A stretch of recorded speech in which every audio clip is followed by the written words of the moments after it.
When considering getting a pet, most of us might think to get a dog or a cat. But if you ask Steve Keller, he'll probably try and convince you to get a snake. It's the first coronavirus death in the state, a Chicago woman in her 60s. Jamie Kloss has had a safe recovery, in the words of Barron County Sheriff's Department, after missing for 88 days. Experts are projecting a revenue shortfall of more than $7 billion here in Illinois over the next 2 fiscal years. Possibly the hottest day of the year. I got a digital thermometer, and we're going to see how hot it is. The ground in front of me, 124 degrees Fahrenheit. That's like Sahara Desert type of temperatures. It's a fun, family-friendly night here at Lambeau Field for Packers Family Night. We are down to the final minute of 2018. The ball is about to drop. We have several. Oh, I think he wants to say something.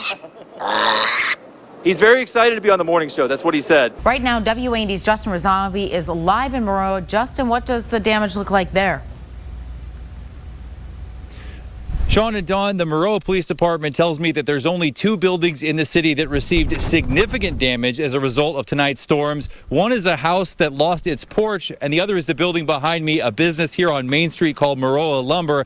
I'm going to step out from in front of the camera so you could take a look. Those are chunks of the roof that came off tonight that are on the ground. You could probably also see a piece of the sign that came off. Police tell me a large gust of wind took off part of the roof between 5:30 and 6 p.m. No one was inside when it happened, and there were no injuries associated with this incident. Now, other than these 2 structures I mentioned, this business right here, as well as the house that I mentioned, there were several homes in the south end of the city that received more minor levels of roof damage. Maroa police tell me that city workers have already been out cleaning up tonight. The city crews were out all evening from the very end of the storm forward, working on cleaning up our streets, getting our roads cleared, and cleaning debris. Thankfully, no injuries have been reported in Maroa in relation to tonight's storms or storm damage. For now, reporting live in Maroa, Justin Razavi, WAND News. That house fire in the 800 block of North Edward Street produced major flames and smoke. WAND News was first on the scene tonight. Our Justin Razavi continues to follow the latest. What can you tell us now?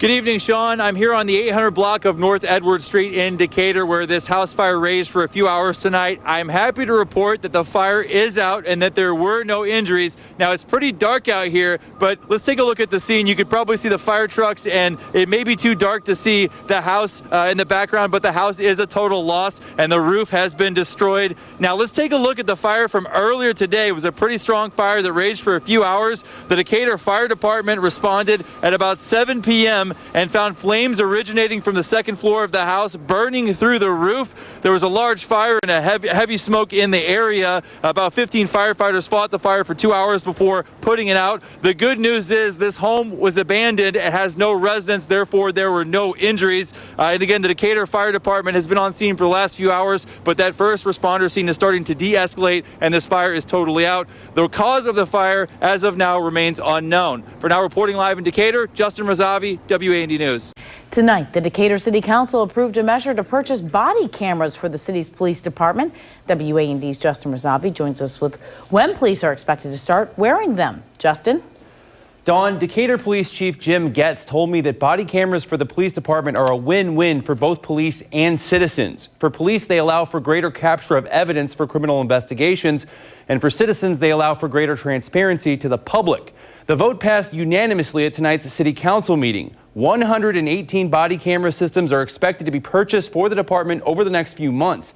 Not every officer will get one, but every patrol officer will get one, and they'll also be available for detectives on an as-needed basis. Many municipalities throughout central Illinois have body cameras, and so it is becoming a standard piece of equipment. And I think that it's going to have benefits to both the public and to the police officers because it will allow for greater transparency. The equipment will cost the city just over $309,000. Chief Getz says he expects the officers to be trained on and using the body cameras by June of next year. In the studio, Justin Razavi, WAND News. Saturday's burglary here at Jake's Roundabout Steakhouse included a broken window, damaged equipment, spoiled food, and perhaps most bizarrely, the burglar stopping to cook and eat a steak.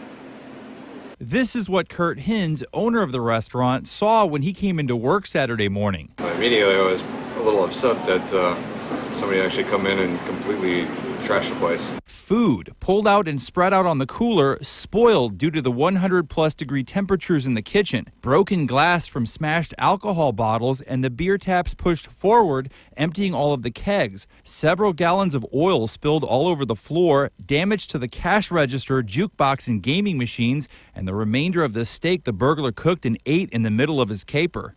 Immediate thoughts also is it an employee or a previous employee, but I have no idea who the guy is. The suspect is 24-year-old Bobby G. Lee of Grafton. Lee is seen here on surveillance video roaming through the restaurant trying to conceal his face with his shirt. He was arrested after police received a tip shortly after the incident from a woman who had been driving with him earlier that morning before she says he jumped out the vehicle and fled on foot. As for Jake's Steakhouse, they're back open for business today, recovering from the damages, which Hins estimates at $30,000. Now, while the burglar had a peculiar MO, we can at least say that he had good taste.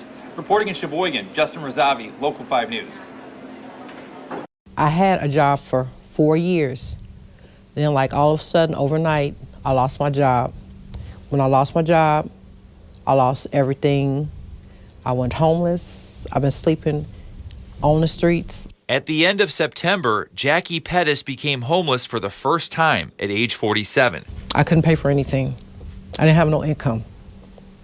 I slept on the streets a few times. I slept on parking lots. I've slept in the park.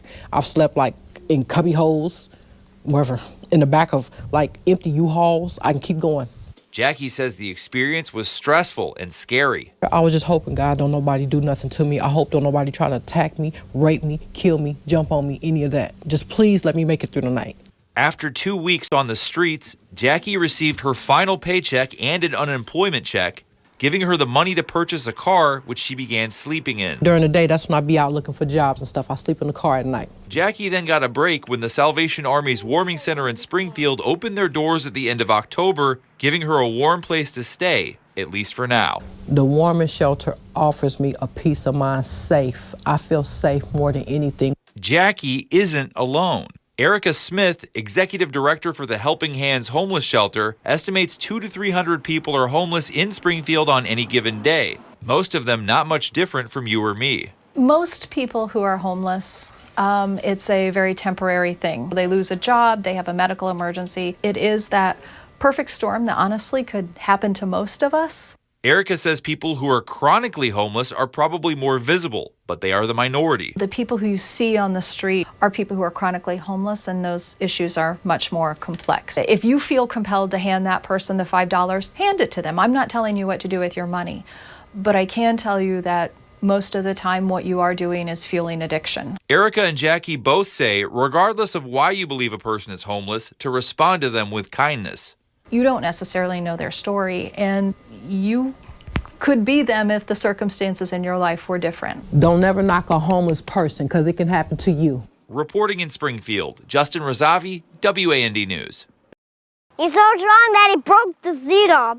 It feels weird when you ride it. 5-year-old Biraj Sidhu, along with his older brother and mother, decided to spend their Monday morning bringing their bikes to a practice of their favorite team, the Green Bay Packers, and the visiting Houston Texans. Today just seemed like a good day. We've never done it before. While the day started with managed expectations, I had prepped the boys that, hey, there's a good chance you're not going to get picked, but just go have fun. It turned memorable quickly when visiting Texans star and 3-time NFL Defensive Player of the Year, J.J. Watt, picked Biraj's bike to ride to practice. He was right up front and it just all worked out beautifully. But the magical moment took an unexpected turn when Watt, who the Texans roster lists at 288 pounds, accidentally broke the small bike's seat. There was a pop and a oh no, and then I think J.J. Watt's kind of made the comment about, you know, a 290-pound body is not meant for a little bike. Watt then picked up the bike and carried it the rest of the way. As soon as we got down to the bottom before they went off to training camp,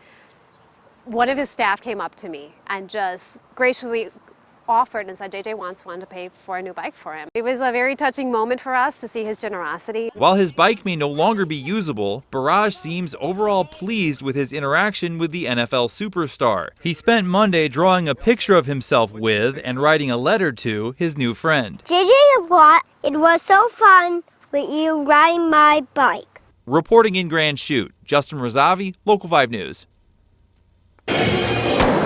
a party for everybody who doesn't have somebody, someplace to go and have fun. For centuries, Valentine's Day has been celebrated, and for probably as long, has also been detested. Friday night, Door 4 Brewing Company in Decatur highlighted the less visible side with an anti-Valentine's Day party. We have themed drinks, we have Cupid's Blood Jello shots, we have punch, and we have Broken Heart pizzas. Among those who came out were Kendra and her friend Jenna, who'd begun anti-Valentine celebrations by mid-afternoon. We decided to make it a girls' day because we're both single, you know, ready to mingle. A lot of people are all in love, and there's a lot of people like us who aren't, who like to celebrate. Elsewhere in the bar, people were able to vent their anti-Valentine's frustrations by throwing axes at paper hearts. Everybody's had a bad breakup, right? Broken hearts, it's pretty common. But the most important part of anti-Valentine's Day is companionship, a reminder that even if you're single, you're not alone. Valentine's Day doesn't have to be male, female. It could be friends, family. Reporting in Decatur, Justin Razavi. Happy anti-Valentine's Day to all you single people out there. WAND News.